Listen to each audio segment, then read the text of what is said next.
வணக்கம். Welcome to alpha coaching centre. இந்த வீடியோவில் பிஜிடிஆர்பி இங்கிலீஷ் நியூ டெஸ்ட் பேட்சுக்கான ஸ்டடி பிளான் பற்றி பார்க்கலாம்.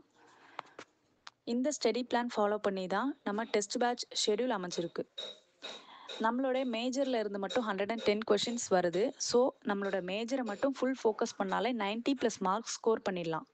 எப்படி பிளான் பண்ணி படித்தா எக்ஸாம் டேட் வர்றதுக்கு முன்னாடியே நம்மளால் ஃபுல் சிலபஸை முடித்து சரியான முறையில் ரிவிஷன் பண்ண முடியுமோ அதுக்கு ஏற்ற மாதிரி தான் இந்த ஷெடியூல் அமைஞ்சிருக்கும்.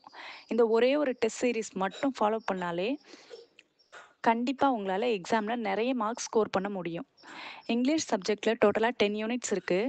இந்த ஷெடியூல் எப்படி அமைஞ்சிருக்கும் அப்படின்னா, ஃபஸ்ட்டு யூனிட்டை ஒரு யூனிட்டையும் ஒரு வீக்கில் கவர் பண்ணுற மாதிரி இருக்கும். ஸோ 10 யூனிட்ஸையும் 10 வீக்கில் கவர் பண்ணிடணும்.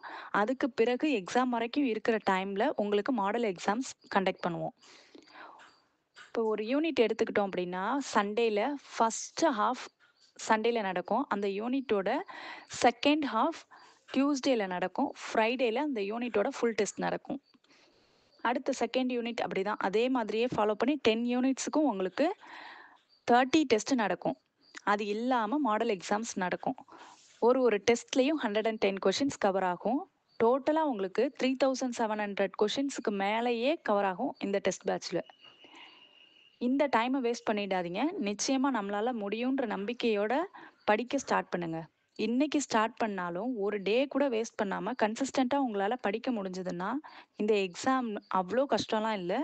கண்டிப்பாக உங்களால் ஜெயிக்க முடியும். இருக்கிற இந்த ஷார்ட் பீரியடில் யார் ஒருத்தவங்க சரியான பிளானோட கன்சிஸ்டண்ட்டாக படித்து நிறைய டெஸ்ட் அட்டன் பண்ணி அவங்க எந்த மிஸ்டேக்லாம் கரெக்ட் பண்ணிக்கணும் அப்படின்னு நினைக்கிறாங்களோ எக்ஸாமுக்குள்ளே அதை கரெக்ட் பண்ணி ரெடி ஆகுறாங்களோ வரப்போகிற பிஜிடிஆர்பி எக்ஸாமில் நிச்சயமாக அவங்களுக்கு ஒரு போஸ்டிங் வெயிட்டிங்கில் இருக்குது. ஸோ கரெக்டாக டைமை யூஸ் பண்ணி படிங்க. கண்டிப்பாக எக்ஸாமில் வின் பண்ண முடியும். Thank you to all.